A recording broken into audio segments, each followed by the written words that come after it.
Gracias por estar con nosotros nuevamente en Conceptualizando. Estamos nuevamente con los temas, nuestros temas. Esta semana ha sido una semana de mucha información relevante, importante, que no necesariamente han sido analizadas por los diferentes comentaristas, analistas durante el proceso.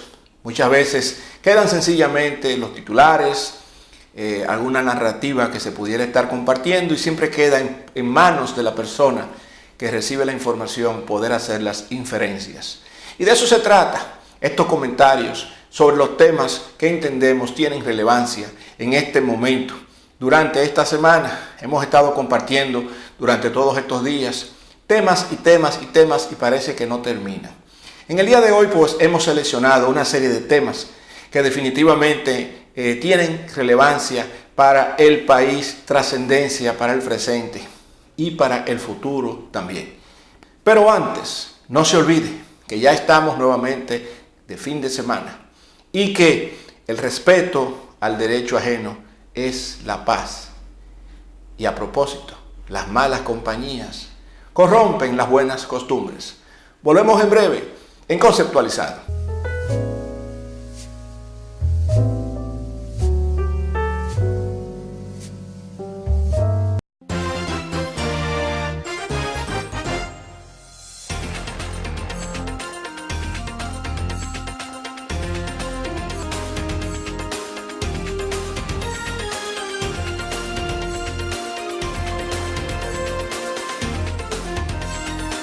Seguimos con ustedes en Conceptualizando.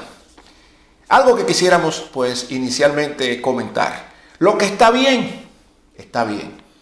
Hay muchas personas que asumen la posición de estar siempre oponiéndose o buscando solamente las cosas negativas que están ocurriendo en las ejecutorias del gobierno, en las ejecutorias de los funcionarios. Pero hay cosas que también están bien, independientemente de todo este tema que se ha manejado durante ya un tiempo. Por ejemplo, el caso de Brecht. También se pueden pensar en asuntos que pueden ser positivos, como lo es el anuncio que ha hecho el Ministerio Público de que se va a rehacer, modificar o reconstruir la penitenciaría de La Victoria. Planteó toda una estrategia para humanizar el sistema penitenciario dominicano, comenzando precisamente con la cárcel de La Victoria, donde se dice que se va a construir además un hospital y va a haber lugar para que también se puedan instalar empresas. Es decir, que puedan estas personas que están allí recluidas estar realizando algún oficio, estar agregando valor, estar participando en actividades productivas. De manera que se pueda garantizar con esto su reinserción al sistema productivo nacional luego de cumplirse las condenas que les correspondan. Eso es algo que definitivamente es positivo. También, independientemente de todas las críticas, el presidente de la República pues hizo el encendido de la planta Punta Catalina. Ojalá que independientemente de todos estos temas que se han estado discutiendo, de sobrevaluaciones, temas que tienen que ver con corrupción, pues esta planta realmente pueda servir para que la República Dominicana pues goce de un suministro de energía eléctrica barata en primer lugar y al mismo tiempo que sea constante, que sea permanente. Sabemos que este tema de la energía eléctrica, los apagones, es un tema viejísimo que no se ha resuelto. Todos los gobiernos que han pasado en los últimos 20 o 30 años han estado prometiendo lo mismo. Y fuera de lo que ha sido este borrón, este tachón, esta mancha que tiene que ver con los temas de corrupción, sobrevaluaciones, etcétera, pues no es menos cierto de que el país ha estado necesitando pues, más megavatios para suplir de energía a todo el país. Por otro lado, los Estados Unidos han manifestado que están interesados en dar asistencia a la República Dominicana en los aspectos relacionados con el crimen, el tráfico de personas, el narcotráfico, y que respeta la soberanía tanto de la República Dominicana como del vecino país de Haití en todo lo relacionado a los temas fronterizos, migratorios, etc. Estas declaraciones la dio la nueva embajadora de los Estados Unidos en la República Dominicana y yo creo que trae un poquito de paz y tranquilidad a aquellas personas que estuvimos realmente criticando cuando hace varios meses atrás había sido nominada como embajadora y dio las declaraciones que fueron objeto de críticas de mucha gente aquí en la República Dominicana. Por otro lado, se habla de una reunión de diferentes representantes de países de América Latina y los temas fundamentales que se estarían tocando en esta reunión son el tema de la democracia, las libertades, la institucionalización, así como el crecimiento de la región. Se le está quedando el tema más importante, el tema de los ladrones que han estado dirigiendo la cosa pública en muchos países de Latinoamérica. Solamente hay que ver el listado enorme de presidentes, expresidentes, vicepresidentes, exvicepresidentes, funcionarios, exfuncionarios de múltiples países, incluyendo mujeres que han sido condenadas por temas de corrupción, por temas de desfalco, de fraude y a sus pueblos. Es decir, que este debería ser el principal tema que deberían estar tocando allí, porque incluso es un tema que constituye una variable que impacta definitivamente y de manera directa en el crecimiento económico de su pueblo, porque el dinero, si se lo cogen, ¿cómo lo van a invertir en obras que puedan llevarle a sus pueblos precisamente un mejor estándar de vida? Es decir, que es un tema que no debería faltar en esa reunión.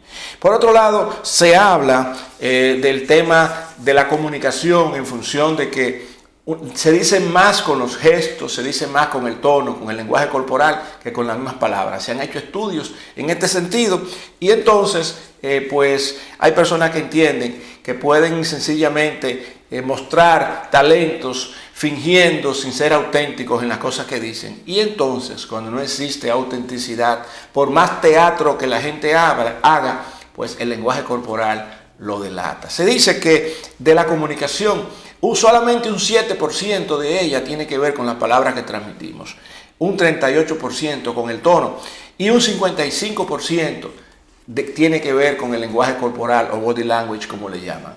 Es decir, que con esta parte hay que tener cuidado porque se pudiera estar exagerando en la forma como la gente se vende y que entonces hay que tener que los gestos realmente sean auténticos, sean discretos y que no sean gestos ridículos. Son de las cosas que se han recomendado. Hay mucha gente que se quiere vender, que se quiere proyectar, pero no proyecta ni vehemencia ni autenticidad y por lo tanto no da confianza ni credibilidad a las personas que le están escuchando.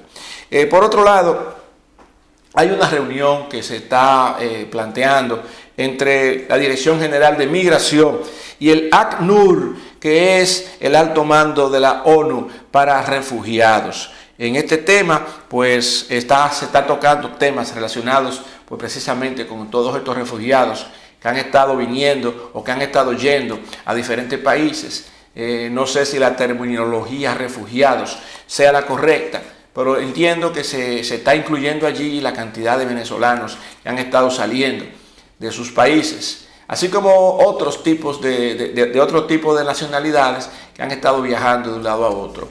Entonces, relacionado con esto, el embajador de Venezuela ha dicho que en la República Dominicana hay más de 30.000 venezolanos ilegales. No sabemos si esta información se debe tomar como una denuncia o como un aporte a esta reunión, a esta información que se está debatiendo allí, pero también pudiese ser un golpe bajo para esos venezolanos que han estado realmente saliendo por razones económicas y humanitarias de aquel país.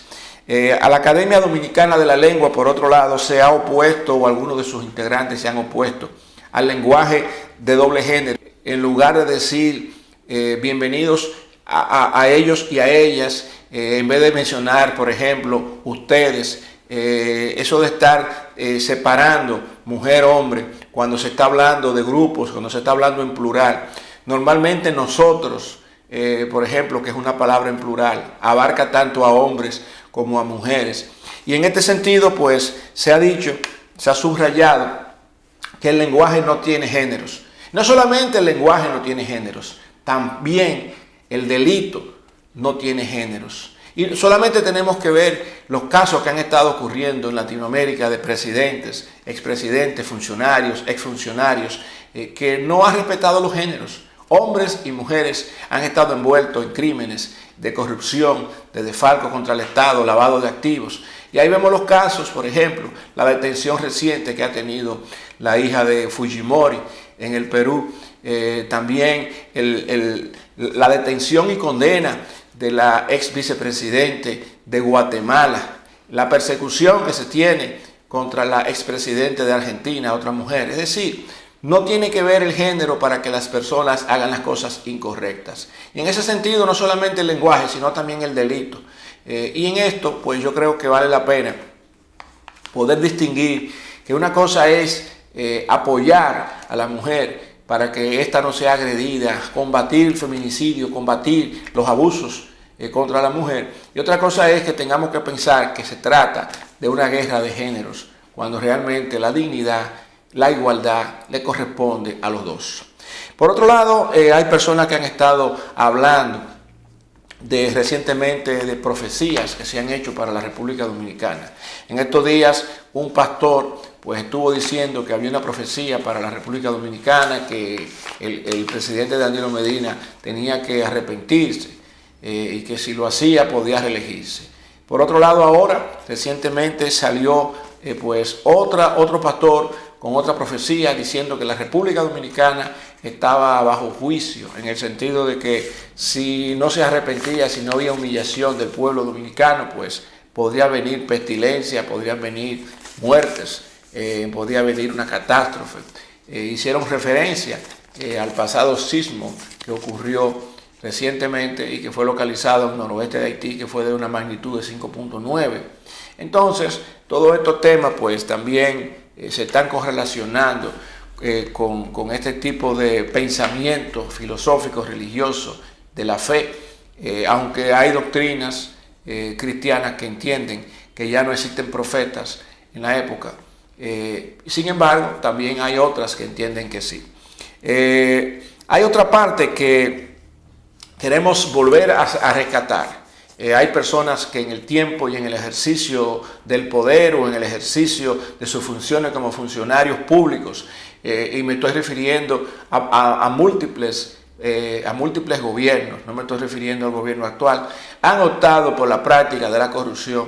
Y en este sentido hicimos un análisis hace varios días donde destacábamos la diferencia que había entre aquellas personas que utilizaban a su equipo de confianza por aquello de la triangulación del fraude, de que una persona no puede hacerlo solo, sino que necesita más personas para hacer las cosas incorrectas. Pues entonces, normalmente el equipo de confianza, que son las personas que trabajan en áreas de toma de decisiones y que son nombradas de manera directa por el director o por el ministro, como son por ejemplo la gente que trabaja en compras y contrataciones, suministro, la parte financiera, contabilidad, que son la gente que procesan las órdenes de compra, que cierran las órdenes de compra, que elaboran y firman cheques. Y entonces son la gente que normalmente hacen el trabajo sucio. Y normalmente las cabezas de las instituciones no se involucran, aunque sean los beneficiarios finales de esto. Por eso es tan difícil detectar estos fenómenos de estas corruptelas que existen o han existido por mucho tiempo en las instituciones del país. Se habla de direcciones generales, se habla de ministerios, se habla de instituciones públicas de hace mucho tiempo, donde este flagelo de la corrupción ha estado operando, utilizando precisamente a sus equipos de confianza. Sin embargo, también existía también la posibilidad de que esta corruptela pues viniera de más arriba. Y eso lo analizábamos en programas anteriores.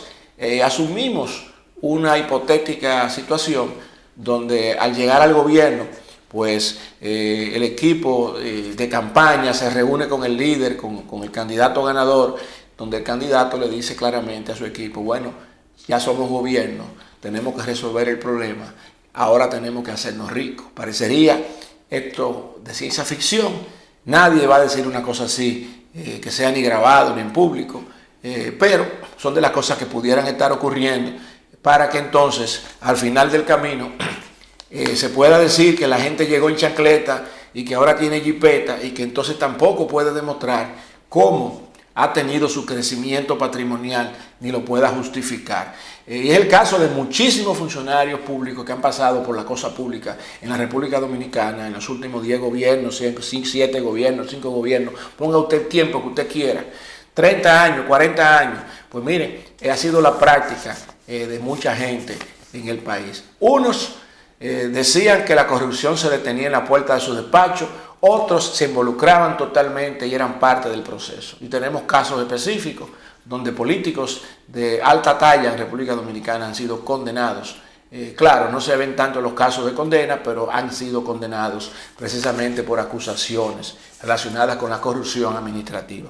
Y finalmente, pues, una parte que nunca tocamos y que pudiera estar también pesando en este tipo de decisiones es precisamente por el hecho de que existen patrocinadores, financistas, que son las personas que meten el dinero en política y que están tratando de recuperarlo porque lo ven como una inversión, donde entonces esos personajes que comienzan a gobernar o que comienzan a ocupar la cosa pública, pues tienen que tratar de conseguir ese dinero que le prestaron o que le favorecieron, para que entonces ese inversionista pueda recuperar su dinero. Eso también es corrupción. Por eso en la ley de partidos y en la ley de régimen electoral se quisieron abordar estos temas sobre el financiamiento de campaña y el combate al dinero sucio. Es decir, que no solamente son los funcionarios que pudieran estar en la cosa pública de turno en un momento determinado, los que a través de sus equipos de confianza pueden estar cometiendo, fomentando actividades corruptas para el enriquecimiento ilícito, sino que también puede venir como consecuencia de un liderazgo central que pudiera estar permeando todas las instituciones públicas, como también pudiera ser parte de los compromisos políticos y financieros que se dan entre los partidos que comienzan a alcanzar el poder en un momento determinado y la gente que invierte en política. Seguimos con ustedes en breve, en Conceptualizando.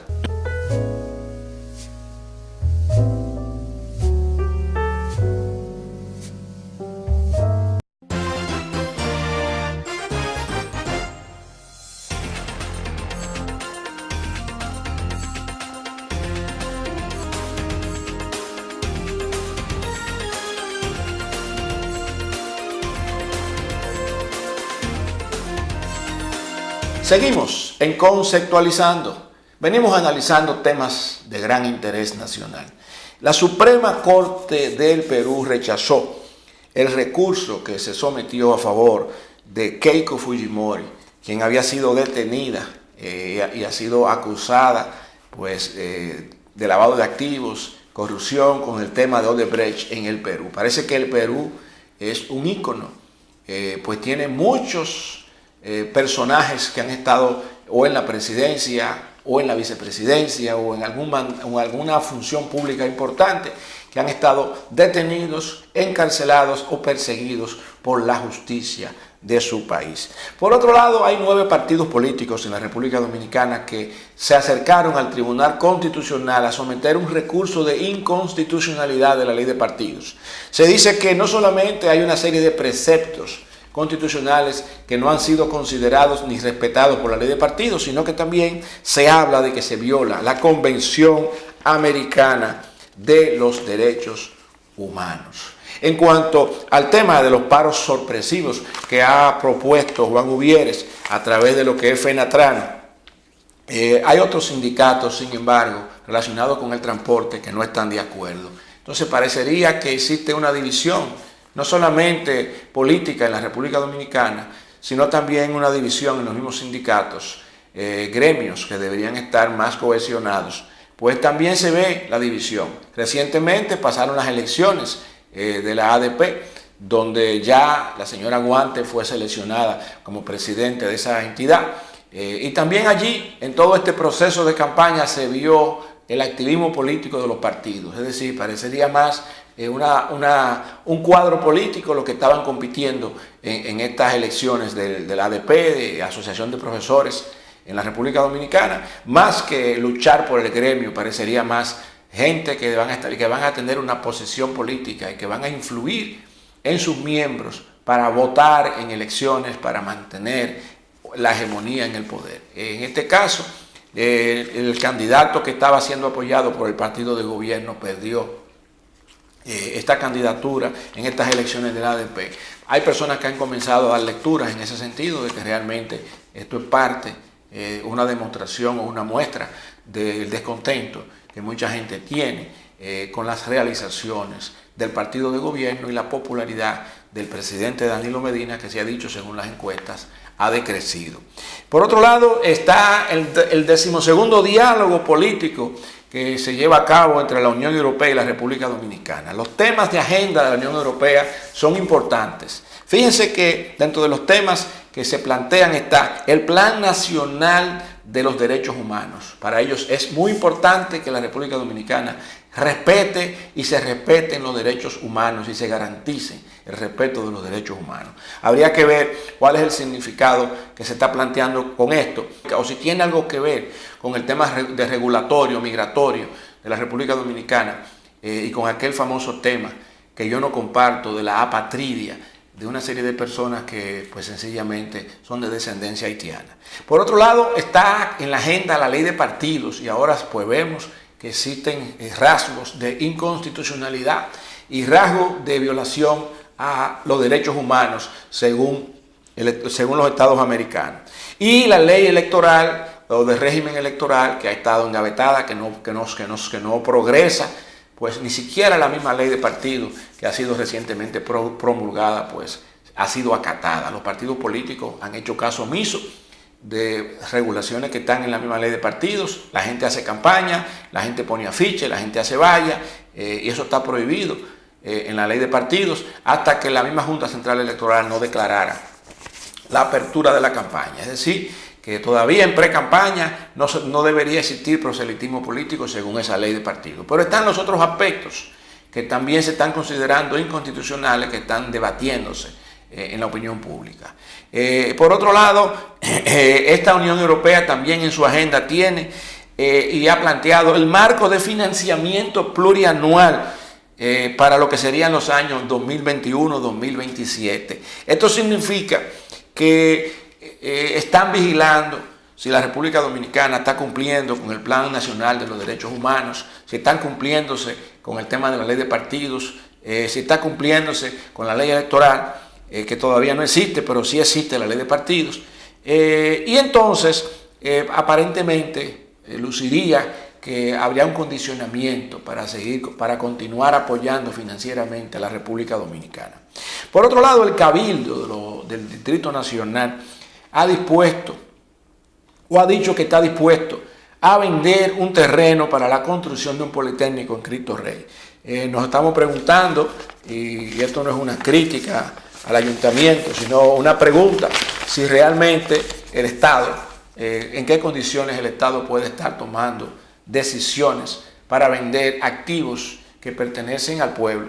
No significa esto que no sea una contribución, no significa esto que no sea positivo de que exista un politécnico en Cristo Rey, pero también se han visto muchos casos donde el poder ha hecho cosas incorrectas que después fluyen y después se consideran pecaminosas, vamos a llamarle así, criticadas y demandadas luego por la misma sociedad civil, por las mismas poblaciones, por cosas que se hacen y que después se consideran si son correctas o no son correctas. La pregunta que nos hacemos es hasta qué punto el Cabildo, el Estado, el gobierno central tiene potestad para disponer de los activos que pertenecen a la población, al pueblo, al Estado, porque el Estado no es el gobierno, el Estado es la República Dominicana y la República Dominicana es pública y es del pueblo.